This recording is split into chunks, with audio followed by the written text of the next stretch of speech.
여러분, 모닝페이지 해보신 적 있으세요? 모닝페이지 쓰면 인생이 바뀐다, 창의성이 폭발한다, 이런 말 진짜 많이 들어보셨죠? 솔직히 말씀드리면 저도 이걸로 꽤나 고민했던 사람인데요. 아침에 3페이지만 쓰면 인생이 바뀐다, 머릿속이 맑아진다, 창의력이 폭발한다. 저도 이런 말들 믿고 아침에 3페이지 채우려고 눈 비비면서 앉아서 썼었어요. 아침부터 3페이지 글을 쓰고 나면 뿌듯할 줄 알았는데 이상하게 마음이 더 무겁고 어느 순간부터는 오히려 기분이 더 가라앉는 것 같은 거예요. 이것저것 막 쓰다 보니까 어제 왜 그랬지? 왜 나는 이 모양일까? 이런 생각들을 계속 곱씹게 되더라고요. 근데 어느 순간 너무 궁금한 거예요. 왜 이러지?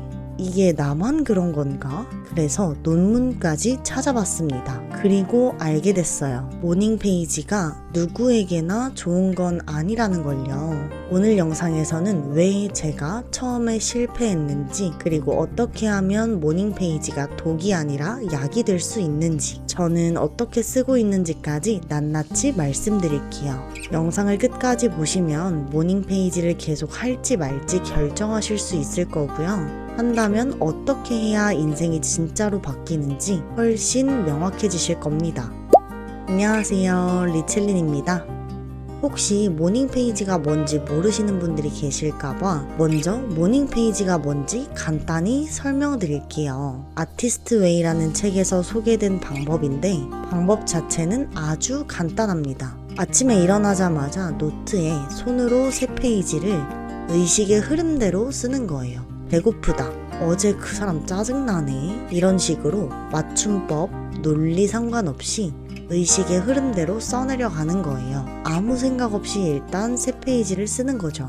아티스트 웨이 책의 저자는 이거를 정신적 잡음을 비우는 과정이라고 했어요. 근데 이게요, 알고 보니까 여기서 함정이 생길 수 있겠더라고요. 심리학에는 반추, 즉 생각을 곱씹는 경향이라는 개념이 있어요. 앞으로는 곱씹기라고 말해볼게요. 왜 나는 항상 이럴까? 내가 뭘 잘못했지? 처럼 내가 왜 이러지?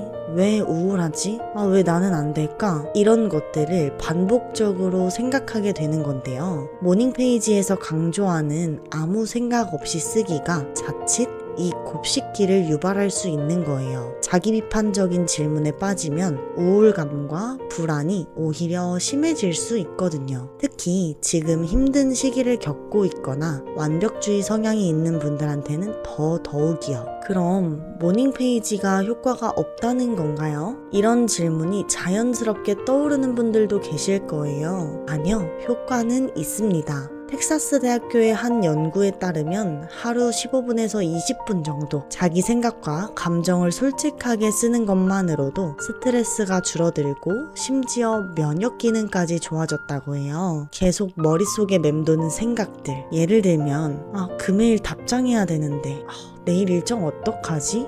그것도 해야 되는데 같은 생각들이 평소에 머릿속에 계속 맴돌잖아요. 이걸 머릿속에 계속 담아두면 우리 뇌는 그걸 처리하느냐고 에너지를 계속 쓰게 되거든요. 근데 이걸 글로 적어두면 뇌는 이거를 외부 저장소로 옮긴 걸로 인식합니다. 그러면 불필요한 에너지를 소모하던 잡념들이 사라지고 머리에 여유 공간이 생기게 되는 거죠. 그러니까 결국 중요한 거는 모닝페이지를 어떻게 쓰느냐예요. 무작정 쓰는 것보다 어느 정도 기준을 두고 쓰는 거죠. 심리학자 수잔 놀렌 혹스만은 우리가 생각을 곱씹는 방식에는 2가지가 있다고 했어요. 왜 나는 항상 이 모양일까?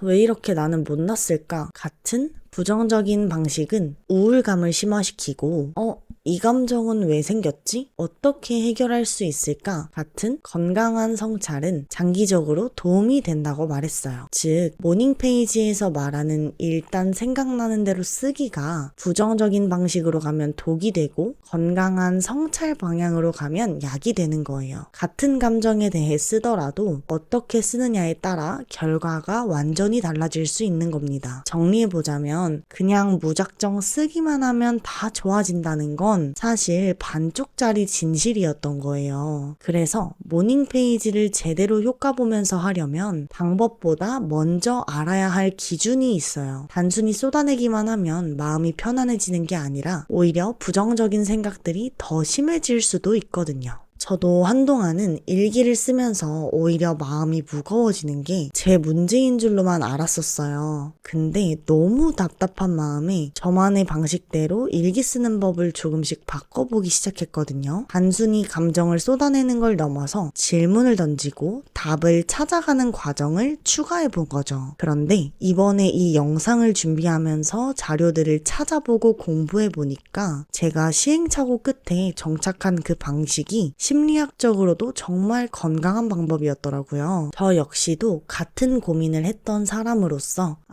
내가 느꼈던 변화가 그냥 기분 탓이 아니었구나 하는 확신이 생기니까 제가 수많은 시행착오 끝에 찾아낸 이 방법을 여러분께도 공유해드려야겠다는 생각이 들었습니다. 연구 결과를 봐도 그렇고 제가 직접 효과를 본 경험으로 보더라도 여러분께 충분히 추천해드릴 수 있을 것 같아요. 여러분의 모닝 페이지가 더 이상 독이 되지 않도록 제가 정리한 3단계 핵심 노하우를 지금부터 바로 공유해 드릴게요.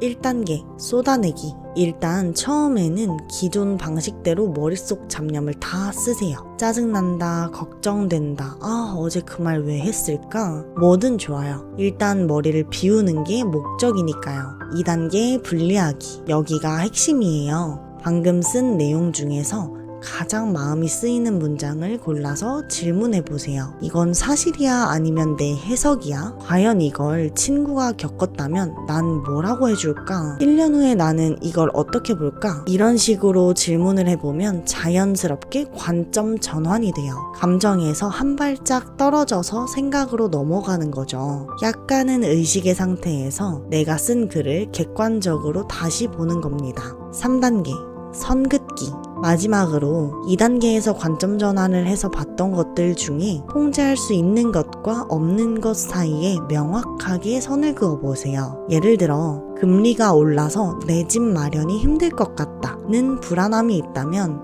금리는 내가 어쩔 수 없는 영역이죠. 하지만 오늘 예산을 다시 점검해보고 10만 원 더 저축하기, 이런 건 내가 통제할 수 있는 영역이에요. 이렇게 내가 할 수 있는 작은 행동 하나만 적고 마무리해보세요. 이렇게 하면 부정적인 곱씹기가 아니라 건강한 성찰이 되고 실제로 나를 움직이게 하는 강력한 에너지로 연결되거든요. 실제로 미국 아이오와 대학 연구 결과에 따르면 스트레스 받은 감정만 단순히 쏟아낸 A그룹은 오히려 부정적인 감정이 더 심해진 반면에 감정의 이해와 대처까지 기록한 B그룹은 정서적으로 훨씬 좋아졌다고 해요. 그러니까 여러분들도 이 3단계 방법 꼭 적용해 보셨으면 좋겠습니다. 그리고 가끔 글을 쓰다 보면 자기 자신을 다그치게 될 때가 있잖아요. 하지만 그럴 때일수록 글을 쓸 때 자기 자신을 다그치기보다는 그래, 그럴 수 있지, 힘들었겠다 라는 말로 자신을 먼저 다독여 주세요. 아니, 친구가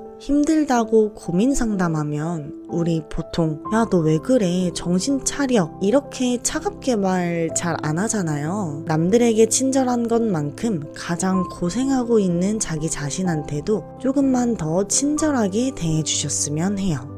모닝 페이지 효과 있어요. 연구로 증명된 부분들도 분명히 있고요. 그런데 무조건 그냥 무작정 쓰기만 한다고 해서 다 좋은 건 아닌 것 같아요. 특히 지금 힘든 시기를 겪고 있다면 어떻게 쓰는지 방식이 정말 중요해요. 저도 다이어리와 일기를 쓸 때 소개해드린 3단계를 적용하고 나서부터 확실히 달라졌어요. 그냥 막 쏟아낼 때는 오히려 더 무거워지는 느낌이 들 때도 있었는데 분리하고 선을 긋고 나니까 머릿속이 정리되는 느낌이 들더라고요. 저는 이런 기록들을 더 효과적으로 남기기 위해서 60 다이어리를 쓰고 있는데요. 실제로 60 다이어리에 어떻게 기록하고 있는지 활용법이 궁금하신 분들은 더보기란이나 고정 댓글에 활용법 영상 링크를 달아둘 테니 확인해주세요. 오늘 영상이 도움이 됐다면 좋아요와 구독 부탁드리고요. 저는 다음 영상에서 더 건강한 모습으로 만날게요. 안녕.